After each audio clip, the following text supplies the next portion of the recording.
Our project has the audacious goal of bringing an end to intentional oil pollution in the ocean.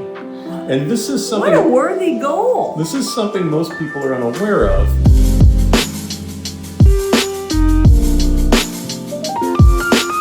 Hi, this is Lynn Widmeyer from Jefferson County, West Virginia. And today I'm so fortunate to have a very interesting guest. John Amos is Chief Executive Officer and founder of SkyTruth.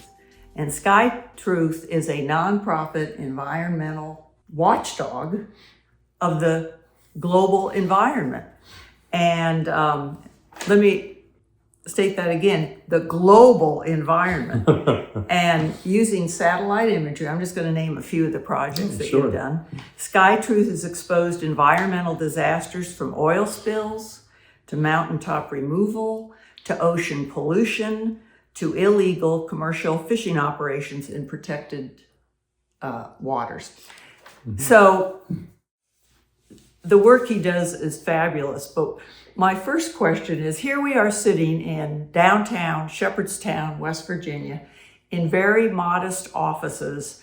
And John, from this starting point, you are monitoring the world for environmental concerns and disasters.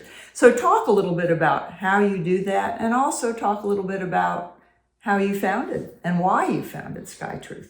Well, thanks, Lynn, and thanks for inviting me on. It's great to be here. I love talking about SkyTruth and how we do it. We take advantage of two big things. One is the internet, so we can work from anywhere and we can collect data from, an infinite number of sources. And then the other thing is we take advantage of the view from space. We use so interesting. Images and data that are collected of Earth by orbiting satellites. And with that toolkit, we can cover the globe. We can look at deforestation in the middle of the rainforest. We can look at wildfires on the other side of the planet. We can look at commercial fishing activity way out in the middle of the ocean. So when I started SkyTruth, I was really motivated to take advantage of that view from space just to make hidden environmental problems visible so that people could see with their own eyes how human activity is changing the planet. And you started out using that technology for oil spills in the Gulf. Can we still call it the Gulf of Mexico? I can.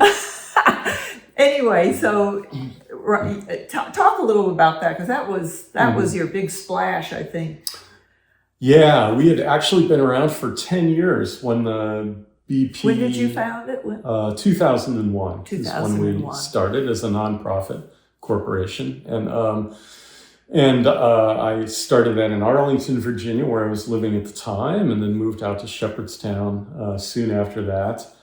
And the BP Deepwater Horizon disaster was in 2010. And as a former exploration geologist, when I saw this tiny little news item pop up that there'd been an explosion on a rig out in the Gulf of Mexico. Not too much to report, just a little explosion. I went, yikes. That could be a really bad thing, not only for the people on the rig, but if they lose control of the operation, for all of the rest of us as well. And so we started scrounging around for satellite imagery. Back in those days, satellite imagery was much rarer and harder to find than it is now. I started calling friends in the commercial satellite business and trying to beg satellite imagery off of them. I contacted folks in the federal government who thanked me because they were actually unaware of the incident. Wow. And they started focusing some of the NASA satellites on that did. So they spot in the Gulf. to your investigation. And pretty soon we started seeing satellite imagery from where the doomed rig was located. And day after day, we tracked an oil slick that just got menacingly bigger and bigger. I guess it couldn't be hidden anymore. It's just a little explosion after you revealed these photos. Well, one of the things I'm really grateful for is to have the opportunity and the skills to use these tools and to show people that, yes, we can know what's going on. Even over the horizon, out of sight, far out in the ocean, we can see what's happening and what people are doing out there. And I think that's a really important thing. Well, so what are your big projects now? What are you most pleased about and engaged in right now? Well, the BP spill was really the start of us systematically beginning to look at oil pollution in the ocean everywhere, not just in our own backyard, but around the world. We started thinking, well, how much more of this is happening out in the ocean? You know, these smaller spills that don't make the news, that are happening possibly all over the place all the time. And so we started systematically working with satellite imagery to try to answer that question. That led to a project we call Cerulean, which is a fancy word for blue. Yes. The ocean, when it's healthy, should look like a whole bunch of different shades of blue as well. So our project has the audacious goal of bringing an end to intentional oil pollution in the ocean.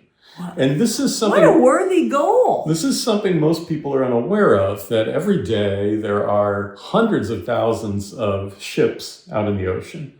Many of these are huge cargo ships and oil tankers cruising around the globe. And in far too many cases, when we see these ships on imagery, we see a long black streak behind them or in the path of where they traveled. The easiest way to get rid of it is just pump it overboard and move on, right? But since I was wearing bell bottoms in 1972— I think they're coming back. I keep waiting. That discharge has been illegal under an international maritime pollution treaty. They're required to treat the wastewater on board to remove most of the oil, and then take that oil back to shore and dispose of it properly in port. But who's watching, right? Who enforces? So now with Cerulean, we're making sure everybody knows about this problem, especially working with teams of investigative journalists. Can you identify the ships now? And drum roll! In many cases now, we can identify the perpetrators with a pretty high degree of confidence. There's very weak, what we call governance in the ocean. It's been viewed as kind of the last frontier, and in too many places and cases, I think, is the world's toilet, where dilution is the solution to pollution. And now, when you collect this wonderful imagery and make all these findings, how do you get response to those findings? Do you rely on people to pressure agencies, and is that the best avenue? Yes, that is a great question. SkyTruth is not out there waving signs and chanting slogans and, creating public pressure for governments to change and do a better job, or for companies to change their behavior and clean up their act. So we rely on those action partners to take our information and use it to help turbocharge their campaigns to move public opinion in favor of environmental conservation and protection. So to our viewers who are watching this and share my concern, especially on the ocean side, that you're doing so much good work, how do you get informed by SkyTruth of these issues so they can work towards lobbying to get changes made? Well, one easy thing people can do is go to our website, skytruth.org, and sign up to get our newsletter, subscribe to our newsletter. Obviously, you're doing great work. How is it all financed? You're a nonprofit. So what is your major funding source for all this good work? Yeah, great question. We're a nonprofit, and our crazy business plan is to give everything away for free that we do, writing proposals to charitable foundations that fund environmental work and public good work. And also through your website, individuals can make contributions? Thank you for that plug. Yes, indeed. I mean, come on. Yes, anyone who wants to support us is invited and most welcome to come to our page and look for that big orange donate button. I said donut button because I often have donuts on my mind when I'm in the office. Donate button. We're so pleased that you're in Shepherdstown, you know. So are we. How did you pick Shepherdstown? Well, personally, my wife and I lived for many years in Arlington, working in DC. Around the time of 9/11, I had started SkyTruth and was just working independently from a home office. Amy left the job she was working at to start her own consulting business, consulting to charitable foundations and environmental groups, so she could work from anywhere. So both of us suddenly had some location freedom. And then we recalled that a few years earlier, we had gone hiking with some friends and neighbors. This is what's interesting. And we went hiking with them a lot in Shenandoah National Park. And where did you go? Well, they had a guide to day hikes in the DC area, and they said, hey, John and Amy, let's try a new place. We found this, in the book, we found this place called the Yankauer Nature Preserve out in West Virginia, and why don't we go check that out? So afternoon, the environment brought you to Jefferson County, then you brought the environment back. It did, and after that hike, we drove into Shepherdstown to get a bite to eat, and we were just charmed by the town. It just kind of embedded itself in some spot in our brains. And later, when we were thinking we could move, where would we want to move to? Shepherdstown popped up to the top. I want to thank you so much for sharing your thoughts about SkyTruth. And I just think it's what you're doing is so important. And I'm so pleased that you have decided to headquarter in Jefferson County, West Virginia. And thank you so much for chatting with me. Thank you, Lynn, for the excellent questions and the great company today.